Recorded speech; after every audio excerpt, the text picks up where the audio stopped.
Hi students, in the previous class we discussed about the excretion in animals, like in invertebrates, and also we learn about the external features of human excretory system, particularly external features of human kidney.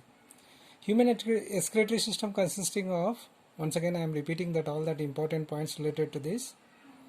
Human excretory system consisting of a pair of kidneys, a pair of ureters, and a urinary bladder. Okay, total 3 important parts are involving in human excretory system: a pair of kidneys, a pair of ureters, and a urinary bladder. Of course, kidneys are bean shaped organs and reddish brown in color. A pair of kidneys are present in the abdominal cavity attached to the dorsal walls of the other side of the backbone. Already informed that in the previous class. Okay, the size of the kidney I already said that 10 centimeters in length, 5.6 centimeters in breadth, and 4 centimeters it has thickness. The outer part of that kidney is a convex in shape, whereas the inner portion of the kidney is concave in structure. Particularly renal artery, why that particularly right kidney is lower than the left kidney? What was the reason is there? Both are not arranged in a same, equally. That particularly the right kidney is lower than the left one. What was the reason is there? Particularly the portion of the right kidney is lower than the left kidney, due to presence of liver. Liver is there. That's why, okay, left kidney is, right kidney is lower than the left kidney. Okay, so this is that right kidney has lower than the left kidney. That is the reason here, due to presence of liver. Next, another important point is that the inner side of the kidney has a fissure or hilus. Okay, that fissure is called a hilus. Okay, then through this renal artery and renal vein. Renal artery is an important artery. I already said that in the previous class. Renal artery brings oxygenated blood. Here this is the renal artery, okay, which brings the oxygenated blood along with wastes and enter into kidney through hilus. This is that hilus, the fissure part in the lower concave shape of that kidney, which is called hilus. Through hilus, 2 important blood vessels will be come in and exit out. First one is that renal artery. Okay, this is renal artery. Thick you are observing now, this one renal artery. So which brings that oxygenated blood along with wastes, waste products, and enter into the kidney through hilus. And the renal vein is another important one, this one, okay, which brings or carries the deoxygenated blood, okay, and exits from the kidney, means comes out from the kidney, okay, and go to the heart through hilus. Okay, this is the renal artery and renal vein.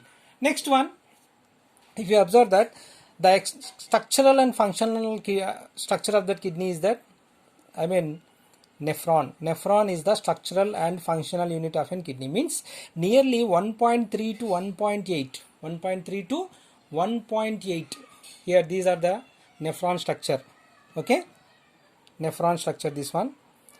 Like that 1.3 to 1.8 million. 1 million is equal to 10 lakhs. Nearly 13 lakhs to 18 lakhs of these type of urinoferous tubules are nephron. This is another name of this nephron, urinoferous tubules. Urinoferous tubules are small tubular structures. Nephrons are nearly 13 to 18 lakhs unite together to form a kidney here. Okay, like that it is a structural unit of that kidney, nephron or urinoferous tubule, as well as formation. What we are commonly said that in the formation of urine, kidney play very important role. Actually, where it forms that urine here, in this small microtubular structures are called nephron. So it play very important role in the formation of that urine. That's why it is also known as functional unit of that kidney. So structural and functional unit of that kidney is that nephron or urinoferous tubule. Now we are going to discuss about the structural and functional unit of this kidney, which is called nephron or urinoferous tubule. Okay, so each nephron, if you observe, it has 2 parts. This one is a cup-like structure. Okay, this is Malpighian body total from here. This one total Malpighian body, and remaining is the tubular portion. This is Malpighian body and this one is a tubular portion. Okay, see, if you observe, the structure of the kidney has 2 important parts. One is that Malpighian body, another is renal tubule. This total, here to total it is called renal tubule. This one is a cup-like structure. Bowman, I mean Malpighian tubule. That cup-like structure is called a Malpighian tubule. Okay, here you observe. This is Malpighian tubule. And Malpighian tubule consisting of two important parts. One is that Bowman's capsule. This is U-shaped cup-like structure you are observing now. This is Bowman's capsule. Okay, and this blood vessels, I mean total here glomerulus. All the blood capillaries are network of blood capillaries are observing now inside the Bowman's capsule, which is called glomerulus. So Malpighian tubule consisting of two parts. One is that Bowman's capsule, another one is that glomerulus, isn't it? So the structural and functional unit of that kidney is called a nephron. Nearly 13 lakhs to 18 lakhs or 1.3 millions to 1.8 millions of nephrons unite together to form a kidney and also play very important role in the formation of urine. That's why these are also called structural and functional unit of that kidney. Nephron itself consisting of two parts. One is that Malpighian body. The second one is that renal tubule. This is Malpighian body. Malpighian body itself consisting of two parts. One is that Bowman's capsule, another one is, this is Bowman's capsule. You use cup-like structure, Bowman's capsule. Whereas glomerulus, this is blood capillaries, network of blood capillaries. Okay. We already learned now that renal artery and renal vein. Renal artery, what is the main function here? It collects that oxygenated blood. It brings that oxygenated blood along with wastage and enter into that kidney. No. So once the renal artery is enter into that kidney through hilus, which brings that oxygenated blood from the along with wastage from the heart into kidney. After that, it will be divided into number of arterioles, and each arteriole further enter into afferent arteriole into the Bowman's capsule, isn't it? See, renal artery which brings that oxygenated blood along with wastage and enter into kidney through hilus. After it enters the renal artery, it will be divided some lakhs of arterioles, and such arterioles are called afferent arterioles. Each arteriole as an afferent arteriole, it will be entered into that Bowman's capsule, and it forms the network of blood capillaries, that is called glomerulus, and leaves as a efferent arteriole. So efferent, don't confuse here. Renal artery, after it will be entered into that kidney through hilus, which brings that oxygenated blood along with wastage, it will be enter into hilus. It will be divided into numerous arterioles.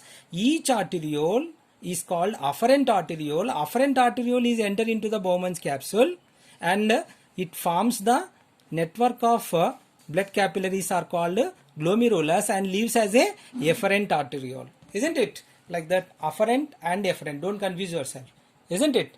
So this is about that how that glomerulus is formed. Simply see, after entering the renal artery, it will be divided into number of arterioles. Arterioles are called afferent arterioles. Okay, this afferent arteriole is enter as a entering into that Bowman's capsule and forms a network of blood capillaries and leaves as a efferent arteriole. Okay, next one, and see. So once again, if you observe that the tubular portion if you take, it consisting of three parts here. Tubular portion, one is that proximal convoluted tubule, second one is that loop of Henle, and third one is that distal convoluted tubule. Proximal convoluted tubule, distal loop of Henle, distal convoluted tubule. Okay, see here, this is, we already completed now Bowman's capsule. Okay, glomerulus. Next, this is tubular portion. This tubular portion has three parts. Proximal convoluted tubule, this one, and this is narrowing part we are observing now, which is called loop of Henle, and this is distal convoluted tubule. Three parts we have to observe here, that distal convoluted tubule. Okay, see, finally distal convoluted tubule opens into collecting tubule. Okay, and into that pyramids of calyces opens into pelvis, pelvis opens into ureter, and ureter opens outside as a enter into that urinary bladder. Here you observe, this is proximal convoluted tubule. This one is an loop of Henle, distal convoluted tubule. Distal convoluted tubules are open into collecting tubule. Collecting tubules are opens into calyces here in the pyramids, and which is opens into ureter. Of course, ureter is open into urinary bladder. So this is the structure of the nephron or urinoferous tubules. Next class now we will learn about that the formation of urine, how that urine is formed in the nephron or urinoferous tubule. Thank you.